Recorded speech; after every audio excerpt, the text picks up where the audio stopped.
नमस्कार, मी डॉक्टर अश्विनी कुलकर्णी। मी डॉक्टर कल्पना भांगे मॅडमचं 8वं चित्रे हे पुस्तक वाचलं। मी हे पुस्तक वाचल्यानंतर मला असं लक्षात आलं की याच्यामध्ये माझ्या आजीबरोबर मी जे काही लहानपणीचे क्षण किंवा दिवस घालवलेले आहेत ते आणि हे मी खूप छान त्याच्यामध्ये रिलेट करू शकले। त्याचप्रमाणे प्रकर्षाने असं जाणवलं की आमच्या घरामध्ये किती मोठा नातेसंबंधांचा ठेवा आता सध्या आहे। कारण माझ्या घरात माझी मुलगी, मी, माझ्या सासूबाई आणि माझ्या आजी सासूबाई अशा 4 पिढ्या सध्या आम्ही एकत्र आनंदाने नांदतोय। आम्ही चौघींनी देखील हे पुस्तक वाचलं। माझी मुलगी लहान आहे, 4 वर्षांची, तिने सुद्धा अगदी इंटरेस्ट घेऊन हे पुस्तक चाळलं। त्याच्यातली चित्र तिला खूप छान वाटली। माझ्या सासूबाईंना देखील आवडतं, त्या शिक्षिका आहेत, मलाही आवडलं।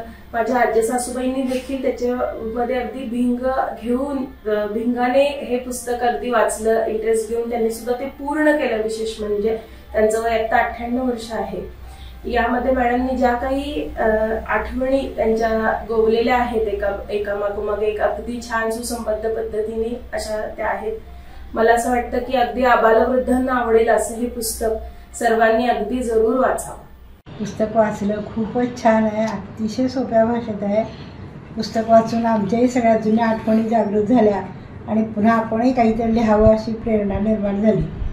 खरोखरच सगळ्या आठवणी अगदी खूपच सरस आणि सोप्या शब्दात त्यांनी मांडलेल्या आहेत। खूपच छान पुस्तक आहे। पुस्तकाची बांधणी सुरेख आहे, चित्र पण अगदी खूप छान निवडक आणि सुंदर काढलेली आहेत। कागद दर्जेदार आहे।